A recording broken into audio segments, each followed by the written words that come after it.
right, family. Well, we're going to go ahead and get started. And like we always do with our Sunday sessions, I like to preface it with a statement or a thesis while we wait for everybody to get in and get settled in.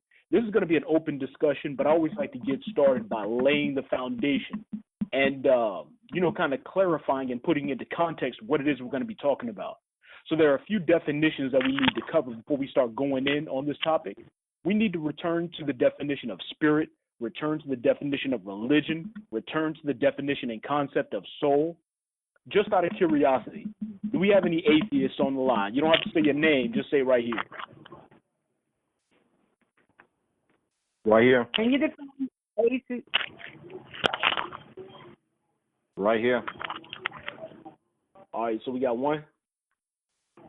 Can you define atheist? Yeah, absolutely. So an atheist is someone who does not believe in a god or gods, right?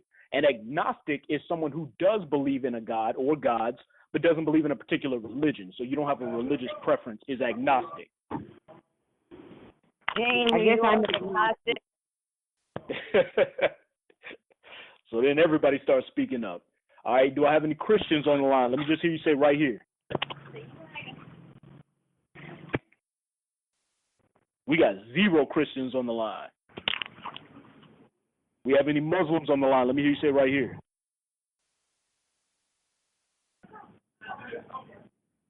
No Christians, no Muslims.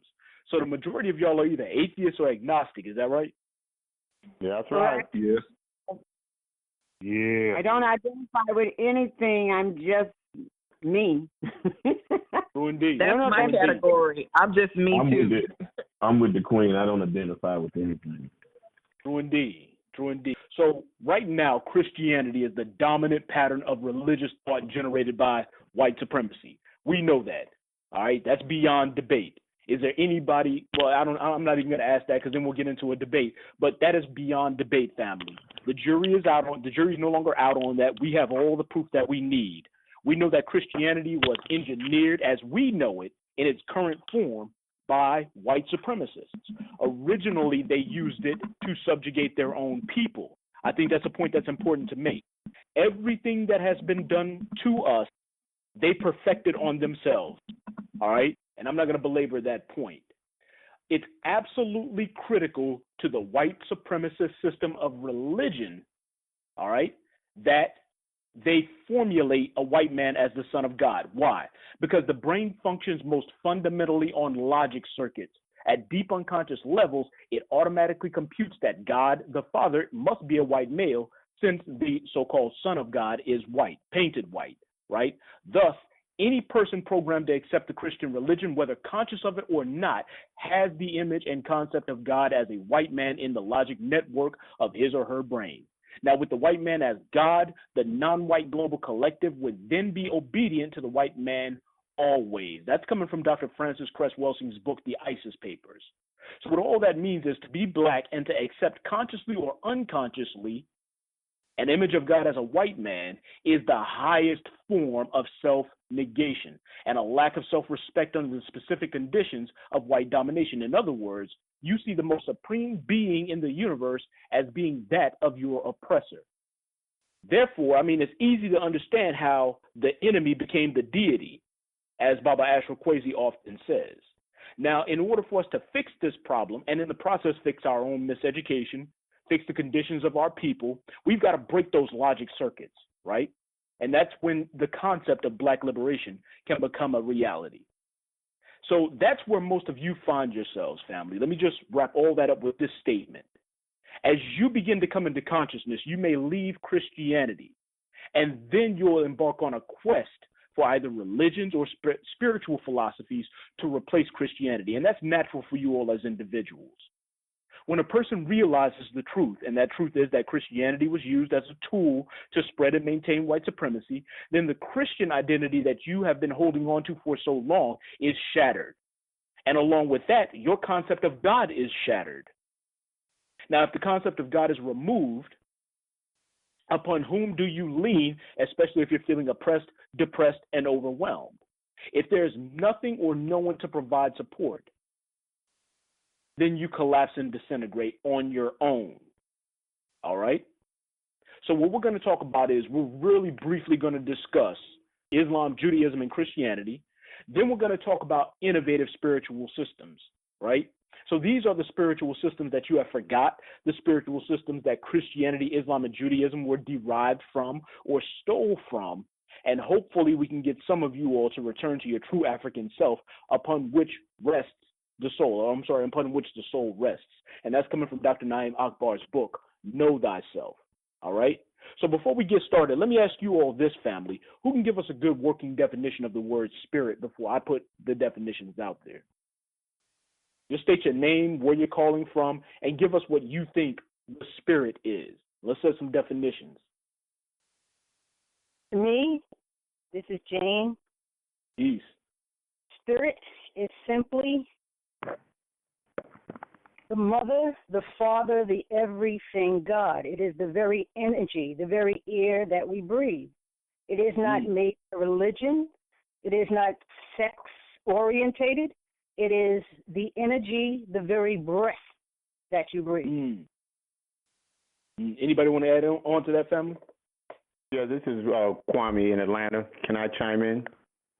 Go right ahead, family. The floor is yours. Yeah, I think there's a correlation of why we use spirits to label things like liquor or stimulants, because it has to do with the mind. So I think a person's spirit ultimately has to do with their frame of mind, how they view things, how they think. It's all in your brain, your perception of your environment, which also relates to how you behave towards the people and the things that are surrounding you. So person's spirit is essentially their actions, what they see, and how they react towards what they see. That's my brief definition of what spirit is. Indeed. I'd like to. Anybody? Please come on in here, Queen.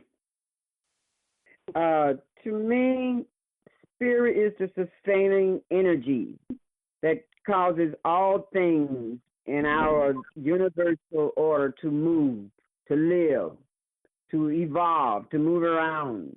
And that spirit is what keeps us all who we are, our energy, our breaths, our lives, and all that we encounter. It's the thing that keeps the universe moving. If I may interject, this is Donald McKinney, Louisville, Kentucky, member number 4. What's going on? What's going on, family? What's up, brother? How you doing now? How's everybody doing this evening? I would like to say I agree with everything everybody's saying, and basically I feel that spirit is also consciousness. Basically, consciousness. When you're, as you speak right now, you hear me speak, you're consciously connected with me, listening to me, and we're all just consciously connected.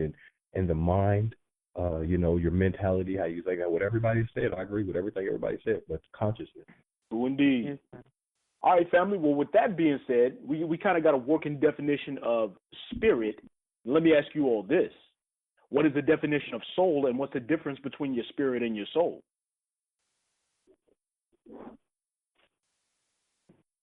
Donald McKinney, may I interject?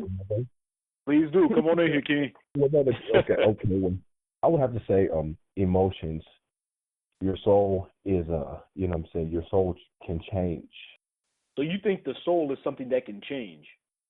Yeah, depending on, I think, well, no. I have to say that would be more of your, I have to say that would be more of your consciousness, because your consciousness your thoughts change all the time, your emotions, so I would say it's more consciousness. But your soul is that, you know what, that's a good question. Yeah. Who I'd wants like to add on, family? Please do. Come on in here, Queen. State your name and where you're calling from. This is Ephraim Kwan in Louisiana. Jeez. To me, the soul is your self-identity, that dot, that part of the whole of spirituality that is in total existence, the source. Your soul is your specific part of that, and it's also spirit. I call it soul spirit when I'm speaking to the younger. That it's that specific part of yourself that you have been given. And until that part, that soul part of your living being becomes, I don't even know what to call that, purified as the part, as an equal part to the spirit itself, the original spirit itself, you cannot unite with that spirit. But when you do, it becomes one with the all of spirituality, all of creativity, all of the spirit of the Creator. I the still, Holy One. Sister, I'm sorry to interrupt. That's okay. I still agree with Sister. This is Jane again. See, to me, soul is what carries on. The job of the soul is to learn the good, the bad, and the evil, and to get to the dimensions that we have to go through the dimensions we have to go through in order to get back to the Supreme, to the Creator. And so that's the job of the soul, to learn the good, the bad, the ugly, and to ultimately get to, I guess, what some of the Indians call nirvana, back to the source. I think this Lerone in Oregon, everybody, what's up? I think that the soul. When I think of soul, I think of like the history of my personal ancestors. Like, we all have ancestors, but I think the soul is the history of my personal ancestors, and it has stuff like how the brother said, your emotions, and I would say like your temperament, the things that you like, the things that come natural to it, your talents. I think all that stuff stems from your soul, and I think that the difference is that your spirit is your connectedness, and more importantly, your relationship with the universe. And when I say the universe, I literally mean everything from plants to the sky, to other people, to other animals. So, yeah, when I think of soul, I think of like how you would just get a premonition, or you would just get a feeling like, wow, I feel like I'm really supposed to be this personal trainer or whatever, because that's from your I think the sister just said, like, it's like a history. I don't know how she said, I think it was Sister Jane said that it's like a history, and I do believe that like literally all the strength, like some of us are warriors, some of us are healers, some of us are teachers. I think that's part of your soul, and that comes from your ancestry, even the ones we don't know, right? But that's just my little 2 cents in. Thank you, bro. You said exactly what I was trying to say. It takes a village. Let me tell you all that you are all correct in our ancestral sense, all right? So without getting too far ahead in our call, we know that Islam, Christianity, and Judaism came from one source. That one source was Kemet. We did the knowledge on that 2 weeks ago, all right? And we're going to touch more on it later on. We're going to talk about why Islam, Christianity, and Judaism are the dominant forces on the planet right now, and it's not what you think. It's all because of one person, and that man was Cyrus the Great. Kurash is what he's called, but in the Bible he's referred to passively as Cyrus. We're going to touch on that. But if we go back to the source, which is Kemet, right? Kemet developed the most sophisticated and comprehensive spiritual system on the planet up to that time. And we're talking about anywhere from 7,000 to 9,000 years ago, all right? In Kemetology, in Kemetic science, right, in the Kemetic spiritual system, your Kemetic ancestors believed, and if y'all are taking notes, now's a good time to break out your pen and pad, because this is critical. Everybody's right, all right? But we're going to get very specific with this. Your Kemetic ancestors believed that the human soul was made up out of 5 parts.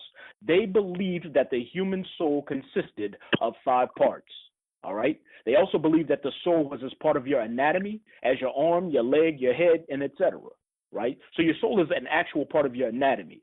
Now, when I'm sending students through our work study course, we do an exercise where you come into contact with your soul for the first time. Now, I know that sounds kind of antithetical because you're always in contact with your soul. But because of the outside world, because of the process of miseducation that you've undergone, because of the chemicals that you ingest, because of the media, because of other psychographic factors, you become disconnected from your soul, all right? So I send our students through a workshop in order to reconnect them with their souls, which is one of the purposes of meditation. But I digress. 5 parts, okay? The first part of your soul is your heart, okay? In Kemetic science, this is called the, this is called the Jeb. My memory skipped me for just a second. Jeb. It's also sometimes spelled I-B or J-E-B.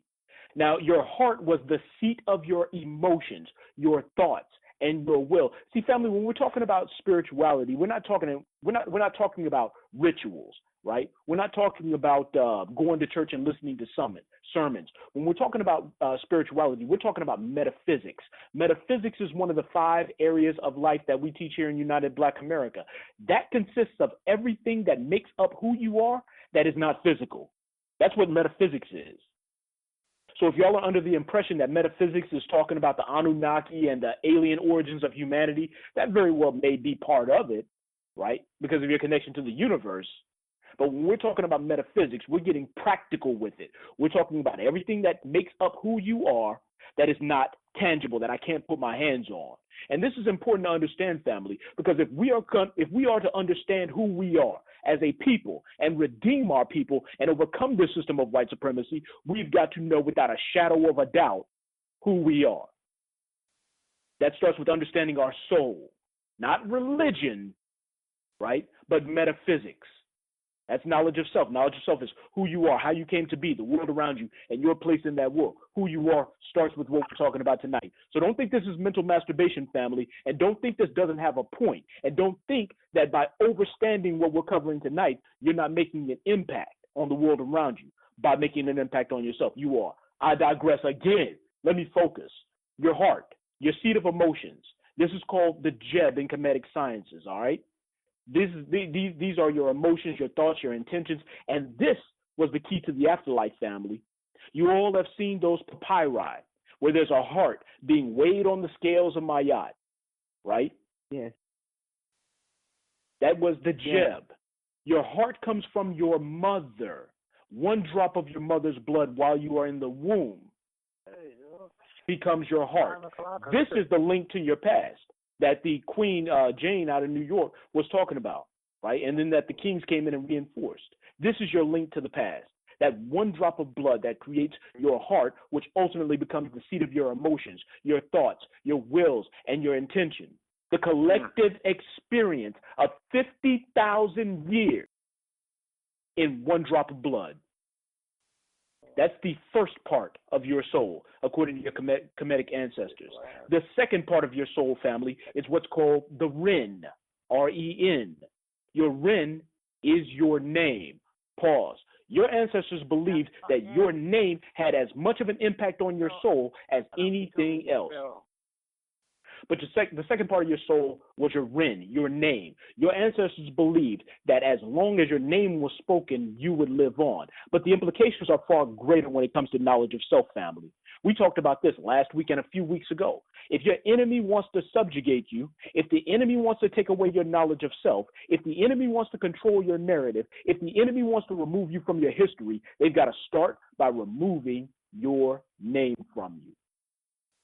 Think about everything that makes up your name, right? If I say the name Michio, you know I'm talking about a Japanese male, probably, if you speak Japanese language, right? Xi Jinping, you know that's a Chinese male, right? If I say Naswada and you speak the local language, you know that that's a Gao boy, Gao being a old kingdom on the West African coast, right? Kwame, Michael, Brandon, Jose, right? And even Jose is a terrible example. It'd be more like Atahualpa, right? All these things communicate so much to you in one word.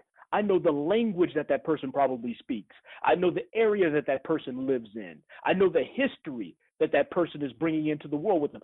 Names are powerful, family. What we call ourselves matters. Anybody agree or disagree? If you agree, let me hear you say Ashe. I say, yeah, you're on it, man. Ashe.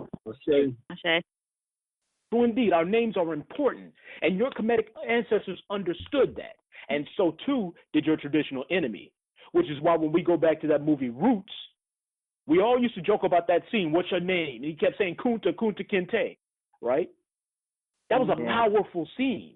Because what he was doing was he was retaining that 50,000 years of his ancestral history, trying to hold on to it to the point of death.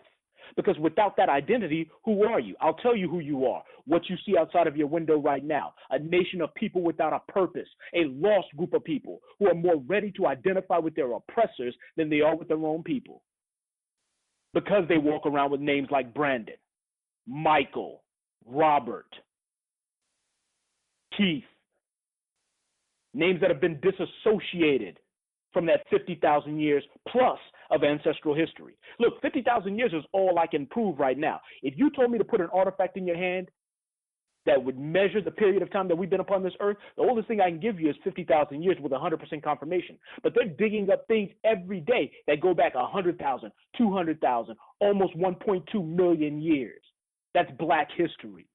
Moving forward, family, the third part of your soul that your Kemetic ancestors believed in was your shadow. All right? Now, we can get philosophical with this, and we can get into Muata Ashby's interpretation of this.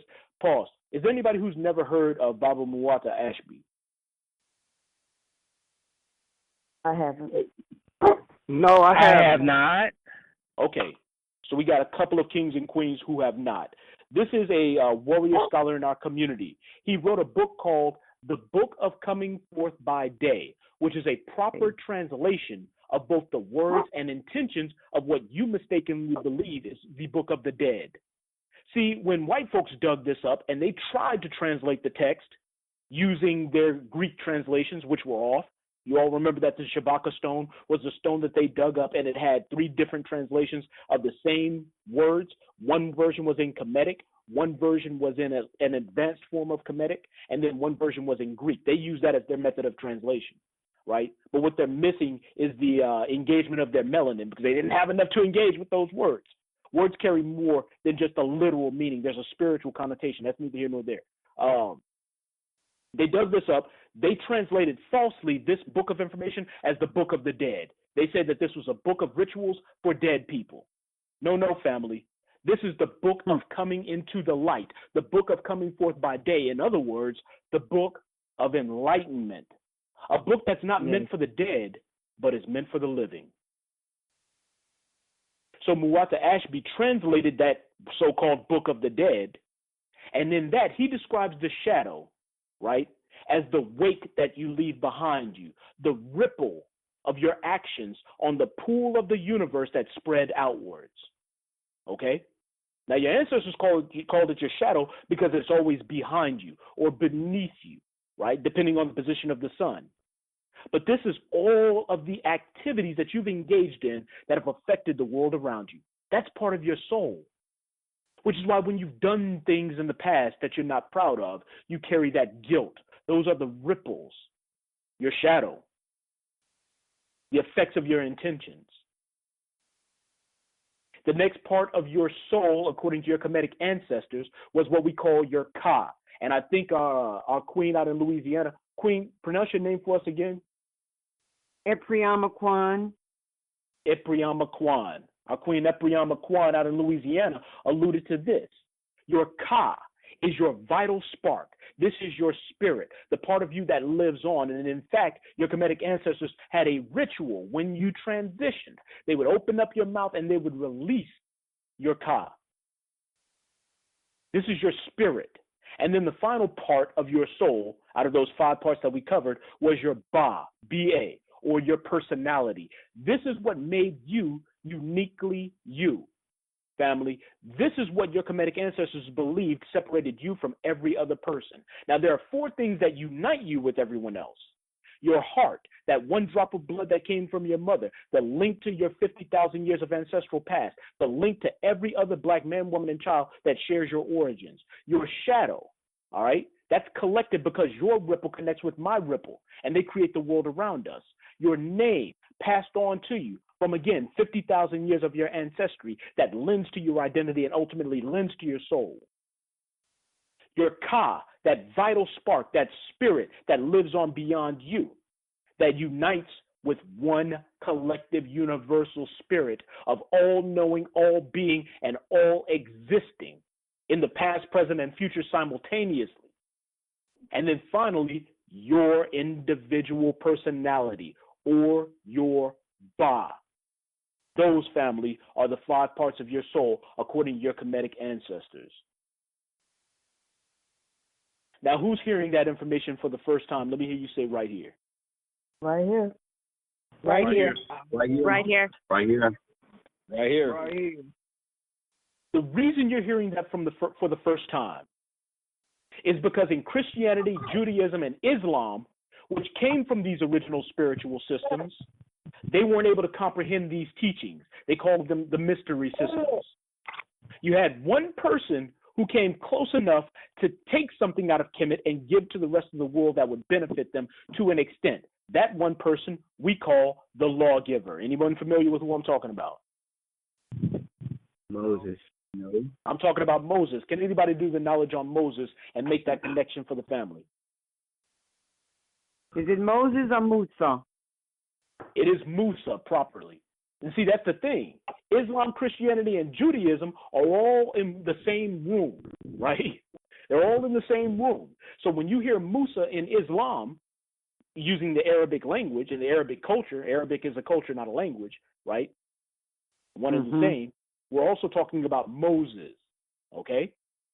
Moses of the Old Testament of the Bible, Moses of the Torah, the Tanakh, and the, what's the third book? There's the Torah, the Tanakh, and the, come on, family, help me out. Is the Talmud? Talmud, absolutely. The Talmud. In Judaism, they're all connected. They're all one and the same. So somebody do the knowledge on Musa.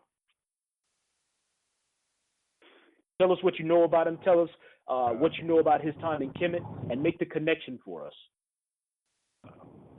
Peace, Brother Terrell. Can everybody hear me? Peace. Peace. Yes. I wouldn't say my knowledge is very extensive, but just a brief overview. He was born in Kemet and was raised in all the ways of the Kemites. So he knew the culture thoroughly. He knew what the principle of Ma'at meant and everything that encompassed that. So that's just my brief spiel on Moses, or Musa, as you would call him. True indeed. True indeed. Musa was exposed to some of the mystery systems, but this isn't a system that you walk into and walk right out of after 4 years and understand what's written on those scrolls, understand the workings of the soul. In his very brief time in Kemet, being a member of the royal family, he was exposed to just enough to go back to his people, get them to revolt, and create their own religion that would ultimately become Christianity. The only reason why we know who Musa is, the only reason why Judaism survived, which ultimately led to the rise of Christianity and Islam, is because of a man named Cyrus the Great. All right? Cyrus the Great, let me just put this into context real quick for you all, family, before I open up the floor. Cyrus the Great ended up passing on his empire to a man named Cambyses. Cambyses ended up passing on that empire to a man named Darius, and Darius passed on that empire to a man named Xerxes. Now, we all are familiar with Xerxes, but real quick, who is not familiar with Xerxes? Let me hear you say right here. Right here. Right here, I'm not familiar with this. Right here. Xerxes was the leader of the Persian Empire, the largest empire at that time, and one of the top 3 largest empires in all of human history as far as we know. All right?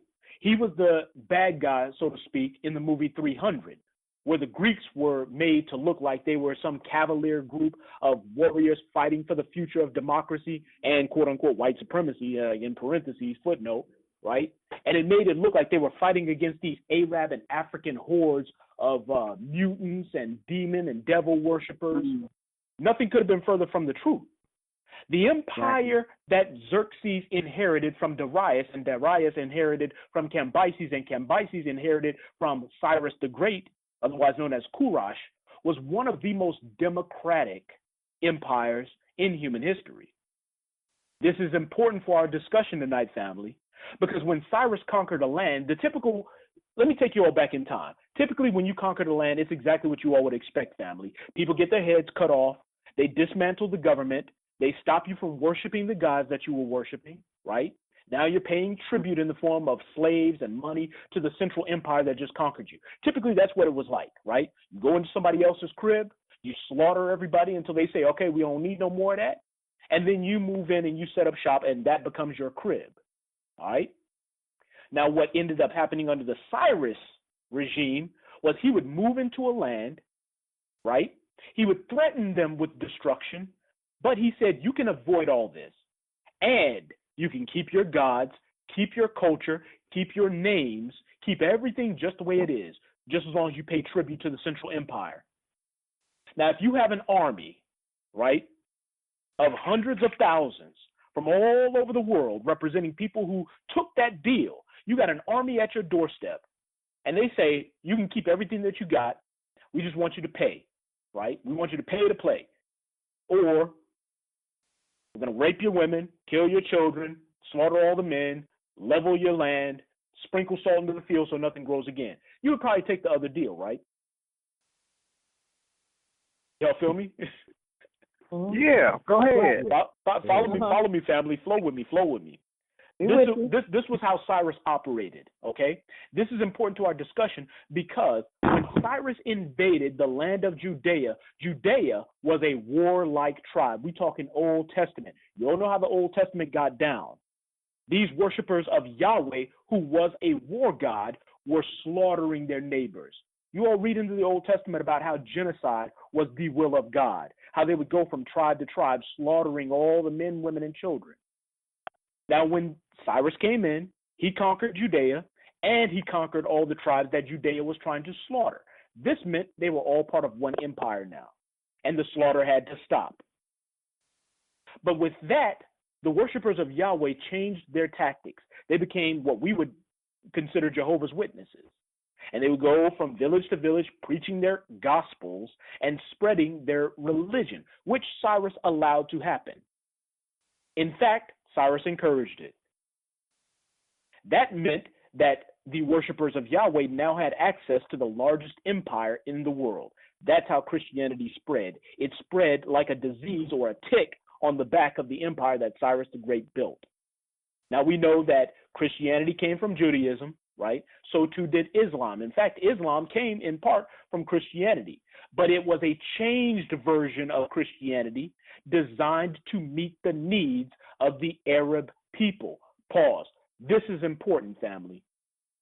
When other groups come into contact with a spiritual system that didn't come from them, they change that spiritual system to meet the needs of their people. What I'm telling you all is they took Christianity from you. They changed Christianity to meet, they changed Christianity to meet their needs, the needs of Albions, the needs of other people. And when they captured you, they fed your Christianity right back to you. But it was bastardized. It was literally whitewashed. Ashe.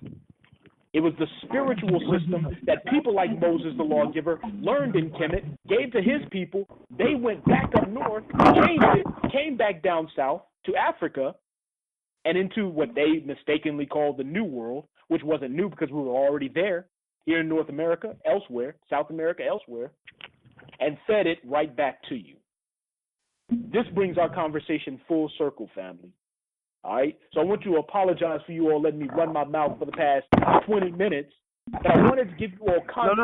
No. Encore. Nigga, I say, man. Preach, baby. Preach. Love to hear it, man, dude. You know it. Talk that talk, baby. Sitting and chill to the spot.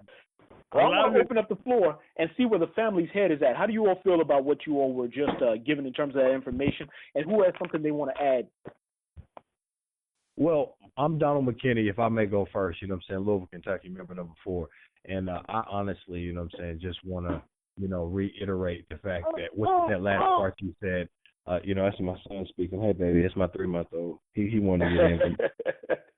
Yeah, literally, that last part you reiterated on that the fact that we are, I don't know if you say the word autonomous to this planet or indigenous to this planet. Like anywhere you go, if you want to go to Africa, if you want to go to China, Asia, if you want to go to Australia, if you want to go to North and South America, we were already there. You know what I'm saying? And I'm talking about hundreds of thousands of years ago. This is evidence, proven. It's a scientific fact. We are the indigenous people of this planet. And the big question I want us to really start asking and get serious on is, where did these white people come from? How is it that we've allowed a race of people for the past few hundred years, because they ain't had that much power for that long. They've only been in power for a few hundred years. How did we let these people come in and take our women away from us, take our culture, take our knowledge, take our tongue from us. How were they able to do this? They knocked us out is what happened. When you fighting in the war, they came in with a super punch. Oh, no, we dropped their board. I don't know what it is, but that's what we need to be asking. Where do white people come from? That's all I got to say. Indeed. Who wants to answer that, family? Because I think that has context in our discussion. Anybody want to answer that before I give my response? I might. I like it. I'm sorry. Let's for somebody who hasn't had a response yet. If you haven't responded yet, come on in. I might be totally wrong on this, but this is my belief. The white man was a barbarian, didn't even know how to wash. He goes to Timbuktu in Africa to learn how to read and write. So there are two cultures that he depends on just to learn how to wash and read. One is Africa, and one is China. The Chinese were just one land. They weren't broken up into tribes and what we would call cities or countries. They were just one, under one emperor. So when the Chinese got knowledge of this parasite, they threw him out and they built the wall. The Africans were like the Indians. We were tribal, like American Indians. We were tribal. We were broken down into different zones, different, what we would call cities or countries. And so the white man, being the devil that he is, corrupted each tribe, each city, my brother is mad with my sister over here, each portion, until he could steal and rob, which is what he did to the American Indian.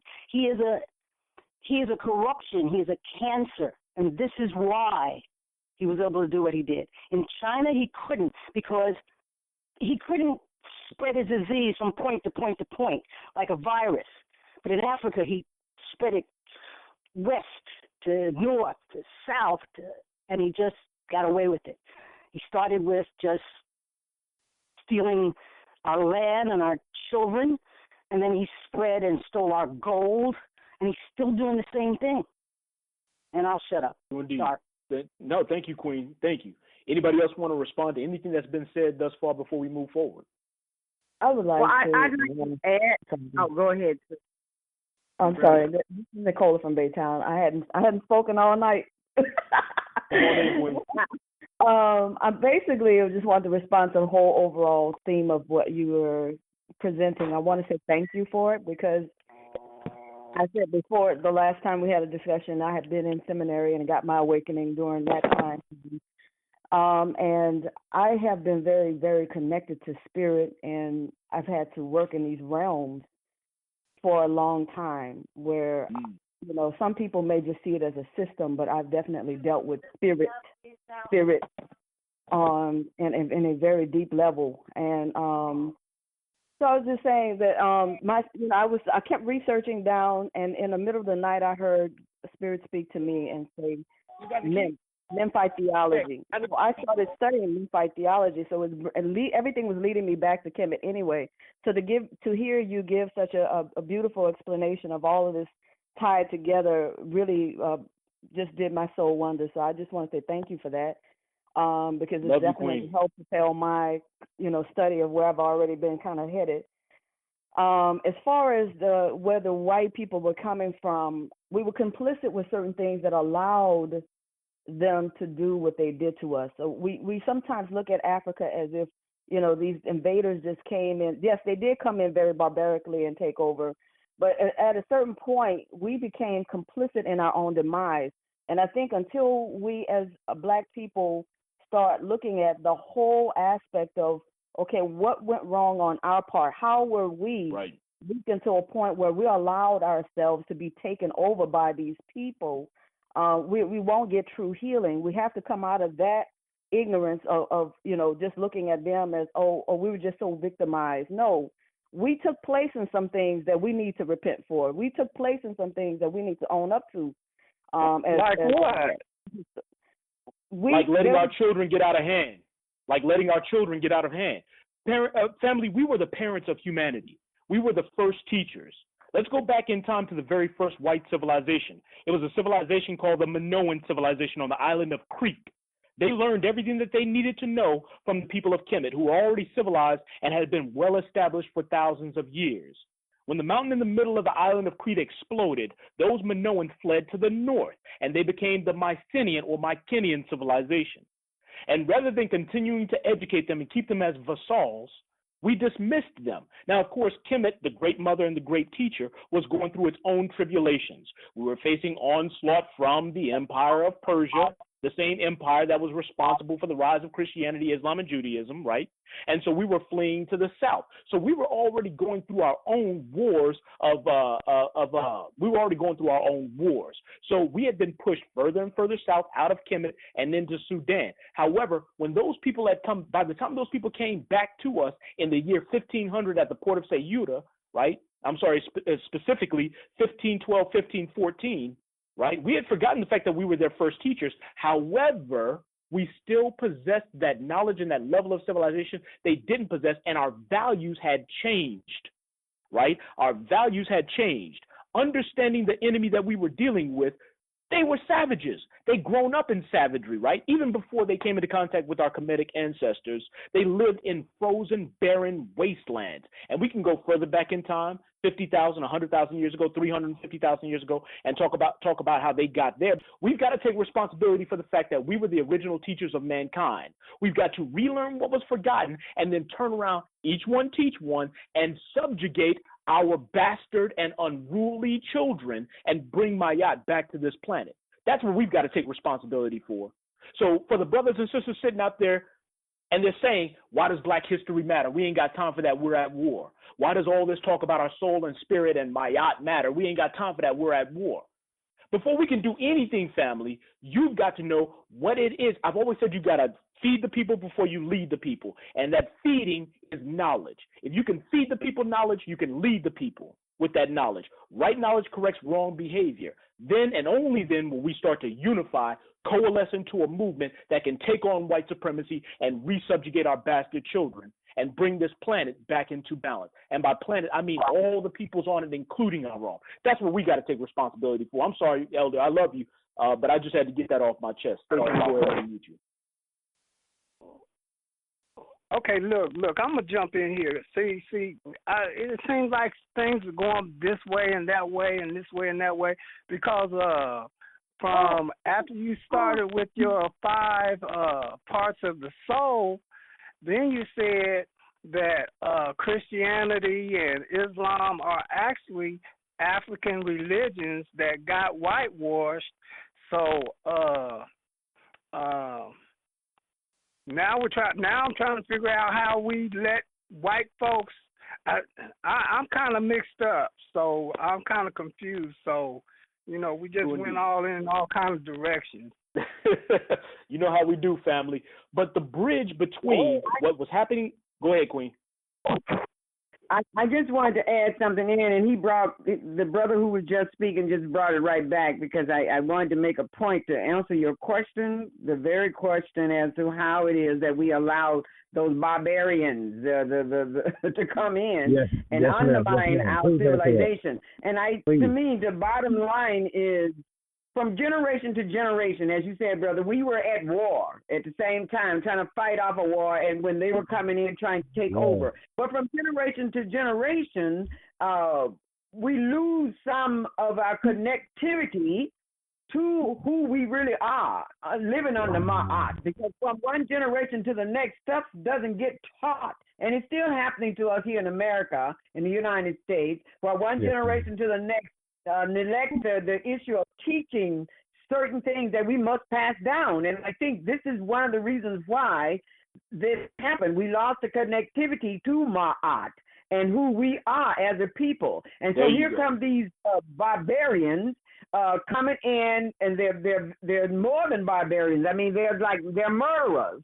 They're coming in, and that's not who we are. We are loving, spiritual, kind-hearted people. So we can't keep up with the barbarism because we are just not that barbaric, and they come at us and they hit us so hard from so many different directions, we can't deal with it. We're not even prepared to deal with it. We've lost our connectivity to Ma'at, at least 70% of it, probably by the time they came in, and so we don't know how to deal with this anymore. And that's what's happening to us in America and all across the country, all over Africa. We've lost our connectivity. Thank you, Elder. And so I definitely want to open up the floor. Come in and subdue us. So indeed, I want to open up the floor to Darren, Deidre, Jamila, Chef, you on every week, Stacy, Jonathan, anybody that we haven't heard from yet. The floor is yours.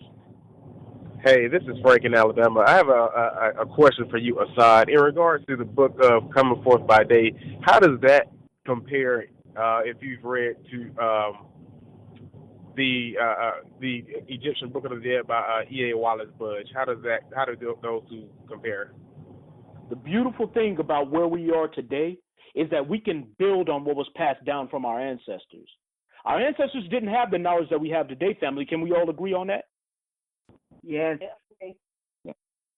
Budge didn't have what Ashby had. Ashby's was an evolution on the work of Budge's. It wasn't a negation of his work. It is an evolution of his work. So we can go back and we can still read Budge, and we can go back even further and touch on James. We can go back even further and touch on, I'm trying to think, maybe late 19th century scholars, none are coming to mind.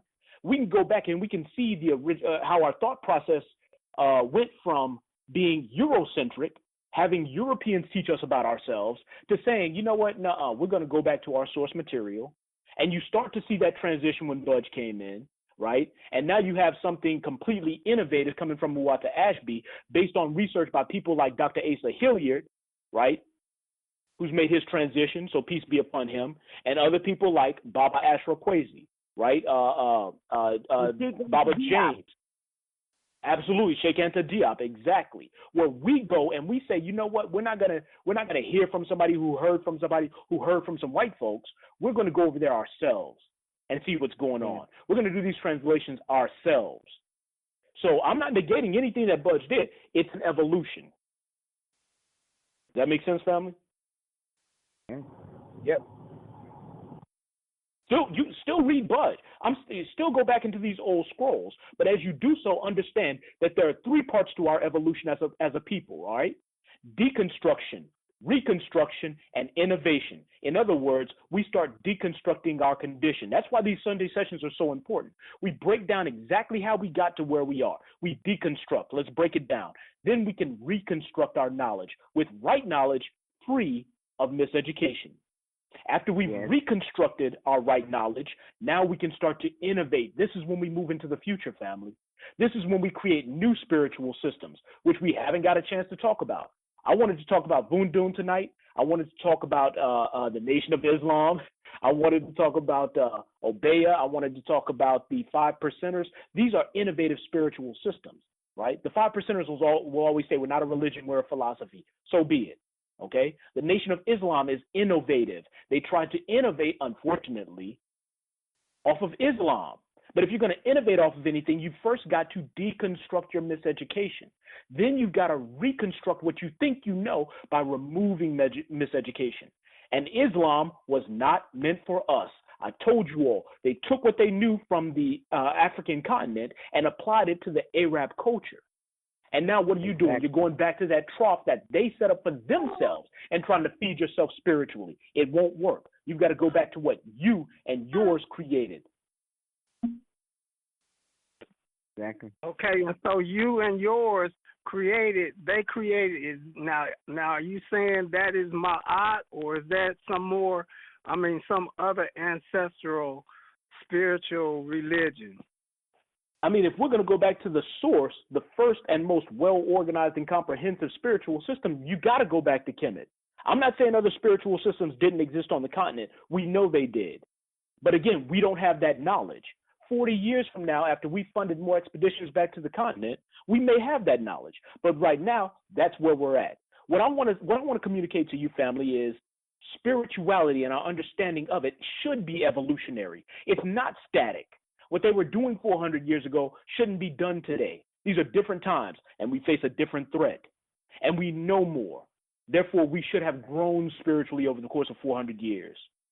King James Version notwithstanding, we shouldn't be trying to regurgitate what was being spoken and worked on 400 years ago. We should have built on it.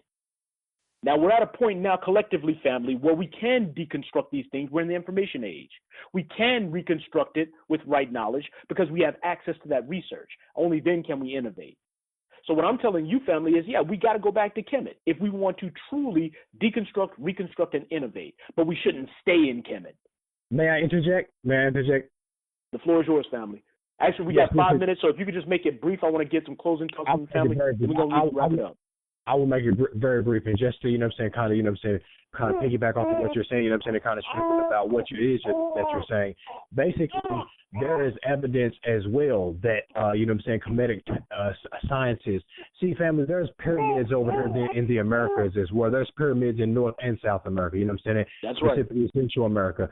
Kemetic sciences. There are higher Kemetic sciences, and very, very, very, very similar to African spirituality and African systems, We were very, very, very, very, very, intertwined with these people. There's hundreds of millions of black people, and temples and just stuff like that. So just do the research and understand and just look at the similarities to the temples and the belief systems and the calendars, and then look at African spirituality and their systems, and it'll blow your mind. So going over ancient Kemet, I say, is something very, very, very good to go off of it and just look at the information. That's all I got to say. I thought Kemet and African spirituality was the same. Kemet is in Africa. So when we're talking about African spirituality, we're talking about Kemetic science, we're talking about Vundun, we're talking about Obeah, we're talking about, and of course, Vundun and Santeria are one and the same. The only difference is the location and a few integrations of Catholicism. We're talking about any spiritual system that you find in the diaspora. That's African spirituality. So Kemet is in Africa, Elder. Yes. Kemet, African spirituality is all over the world. Everywhere in any country, in any civilization, in this world, any continent, the Africans, the black people, we were there first. So that's everywhere. And I can prove that to you. And all you have to do is do the research. You can find it for yourself. We started our civilization. So the similarity, my brother, that you were talking about, that you alluded to, that might belong to others, that's us. It is all us. That's why it's so simple. You find the pyramids in Peru. You find them everywhere. You find the colossal heads everywhere. They're in Americas. They're in Peru. They're in Africa. You're going to find us. It's all us. Oh, indeed. Thank you, Elder. Do we have any closing thoughts before we start wrapping it up for tonight? I do have one special announcement before we end. Go ahead, Jamila. Come on in, Queen. This is Jamila from Memphis. I just want to reiterate I don't know who said it, what you're talking, but with the not passing down, us not teaching and passing down, I think Queen Elder said that. But how it's just so important for us that I think, and I say this all the time, even before I came into consciousness, how our ancestors did a terrible job of passing down and teaching us the struggles of their past. They were so big on trying to protect us and keep us alive that they stopped fighting. It was just like they were so wanting to protect us and make us have such a good life that they didn't educate us on the struggle. I mean, like, even we just go to the civil rights, just straight to civil rights, and that's just as far back as that. And how we just completely, the youth of today just completely have no knowledge and not really understanding what the true struggle is.